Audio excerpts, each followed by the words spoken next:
ಇಡೀ ಉತ್ತರ ಕರ್ನಾಟಕ ಭಾಗದ ಜಲ ಸಮೃದ್ಧಿಯ ಸಂಕೇತ ಅಂತಂದರೆ ಅದು ಆಲಮಟ್ಟಿ ಡ್ಯಾಮ್. ಸದ್ಯ ಆಲಮಟ್ಟಿ ಡ್ಯಾಮಿಗೂ ಕೂಡ ಒಳಹರಿವಿಲ್ಲ. ರೈತರಿಗೆ ಈಗ ಆತಂಕ ಶುರುವಾಗಿದೆ. ಆಲಮಟ್ಟಿ ಪ್ರದೇಶವು ಖಾಲಿಯಾಗುವಂತ ಆತಂಕ. ನದಿ ಒಡಲು ಬರಿದಾಗಿದೆ. ಪ್ರತಿ ವರ್ಷ ಈ ಸಂದರ್ಭದಲ್ಲಿ ಆಲಮಟ್ಟಿ ಡ್ಯಾಮಿಗೆ ದೊಡ್ಡ ಪ್ರಮಾಣದಲ್ಲಿ ಇನ್ಫ್ಲೋ ಇರ್ತಾ ಇತ್ತು, ಒಳಹರಿವಿರ್ತಾ ಇತ್ತು. ಕೃಷ್ಣಾ ನದಿ ನೀರಿಲ್ಲ, ಮಲಪ್ರಭಾ ಬತ್ತಿ ಹೋಗಿದೆ, ಘಟಪ್ರಭಾ ಖಾಲಿಯಾಗಿದೆ. ಕಳೆದ ಬಾರಿ ಇದ್ದಂತ ಇನ್ಫ್ಲೋ 85,000 ಕ್ಯೂಸೆಕ್, ಈ ಬಾರಿ ಝೀರೋ. ಮಹಾರಾಷ್ಟ್ರ ಭಾಗದಲ್ಲಿ ಮಳೆ ಆಯಿತು ಅಂತಂದ್ರೆ ಆಲಮಟ್ಟಿ ಡ್ಯಾಮಿಗೆ ದೊಡ್ಡ ಪ್ರಮಾಣದಲ್ಲಿ ನೀರು ಹರಿದು ಬರುತ್ತೆ. ಘಟಪ್ರಭಾ, ಮಲಪ್ರಭಾ ಮತ್ತು ಕೃಷ್ಣಾ ನದಿಯಲ್ಲಿ ದೊಡ್ಡ ಪ್ರಮಾಣದಲ್ಲಿ ನೀರು ಹರಿದು ಬರುತ್ತೆ. ಈ ಬಾರಿ ಅದು ಕೂಡ ಇಲ್ಲ.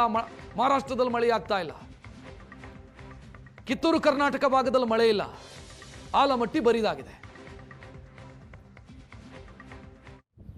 ರಾಜ್ಯದಲ್ಲಿ ಮುಂಗಾರು ಮಳೆ ಕೈಕೊಟ್ಟ ಪರಿಣಾಮವಾಗಿ ಬಹುತೇಕವಾಗಿ ರಾಜ್ಯದಲ್ಲಿರ್ತಕ್ಕಂಥ ಜಲಾಶಯಗಳು ಇಂದು ಖಾಲಿಯಾಗಿರುವಂಥ ಒಂದು ಪರಿಸ್ಥಿತಿ ನಿರ್ಮಾಣವಾಗಿರುವಂಥದ್ದು. ಹೀಗಾಗಿ ಏನಂತಂದರೆ ನೀರಿನ ಸಮಸ್ಯೆಯು ಕೂಡ ಉಂಟಾಗ್ತಿರುವಂಥದ್ದು. ಇದು ಬಾಗಲಕೋಟೆಯ ಆಲಮಟ್ಟಿ ಹಿನ್ನೀರನ್ನು ಕೂಡ ಹೊರತಾಗಿಲ್ಲ ಅನ್ನುವಂಥದ್ದನ್ನು ನಾವಿಲ್ಲಿ ಹೇಳಬೇಕಾಗುತ್ತೆ.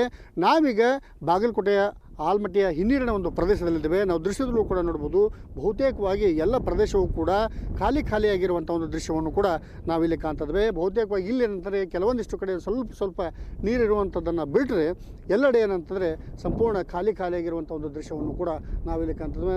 ಹೀಗಾಗಿ ಏನಂತಾರೆ ಸ್ವಲ್ಪ ಇರುವಂಥ ನೀರಿನಲ್ಲಿ ಏನಂತಂದರೆ ಆ ಒಂದು ಪ್ರಾಣಿ ಪಕ್ಷಿಗಳು ಏನಂತಂದರೆ ಅದನ್ನು ಸದುಪಯೋಗ ಅಂದರೆ ಅದನ್ನು ಕುಡಲಿಕ್ಕೆ ಬಳಸ್ತಾ ಇರುವಂಥದ್ದನ್ನು ಕೂಡ ನಾವಿಲ್ಲಿ ಕಾಣ್ತಿದ್ದೇವೆ. ಇದನ್ನು ಹೊರತುಪಡಿಸಿದರೆ ಬಹುತೇಕವಾಗಿ ಇಲ್ಲಿರ್ತಕ್ಕಂಥ ರೈತಾಪಿ ವರ್ಗಕ್ಕಾಗಿರ್ಬೋದು ಮತ್ತು ಜನಸಾಮಾನ್ಯರಿಗಿರ್ಬೋದು ಕುಡಿಯಲಿಕ್ಕೂ ಕೂಡ ಏನಂತಂದರೆ ಪರದಾಡುವಂಥ ಒಂದು ಪರಿಸ್ಥಿತಿ ಎದುರಾಗುವಂಥ ನಿರ್ಮಾಣ ಆಗಿರುವಂಥದ್ದನ್ನು ಕೂಡ ನಾವಿಲ್ಲಿ ಕಾಣ್ತಿದ್ದೇವೆ. ಯಾಕಂದರೆ ಬಾಗಲಕೋಟೆ ಜಿಲ್ಲೆಯಲ್ಲಿ ಮಟ್ಟಿಗೆ ಏನಂತಂದರೆ ಇವತ್ತಿನ ದಿವಸ ಏನಂತಂದರೆ 3 ನದಿಗಳು ಹರಿದಿದ್ದರೂ ಕೂಡ ಯಾವೊಂದು ನದಿಯಲ್ಲೂ ಕೂಡ ನೀರಿಲ್ಲ. ಮತ್ತು ಅದರ ಜೊತೆಗೆ ಆಲಮಟ್ಟಿ ಹಿನ್ನೀರಿನ ವ್ಯಾಪ್ತಿಯಲ್ಲಿ ಬಾಗಲಕೋಟೆ ಪಟ್ಟಣಕ್ಕೆ ಹೊಂದಿಕೊಂಡಂತೆ ಏನು ನೀರು ಇರ್ತಾ ಇತ್ತು ಆ ನೀರು ಕೂಡ ಏನಂತಾರೆ ಇವತ್ತಿನ ದಿವಸ ಖಾಲಿಯಾಗಿರುವಂಥದ್ದು, ಅಲ್ಲಿ ಸ್ವಲ್ಪ ಇರುವಂಥದ್ದನ್ನು ನಾವು ನೋಡ್ತಾ ಇದ್ದೇವೆ.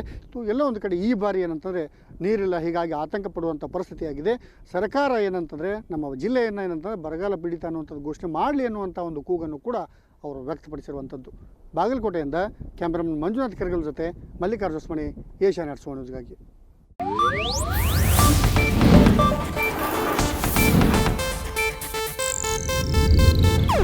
ಇದು ಏಷ್ಯಾನೆಟ್ ನ್ಯೂಸ್ ನೆಟ್ವರ್ಕ್ ಪ್ರಸ್ತುತಿ.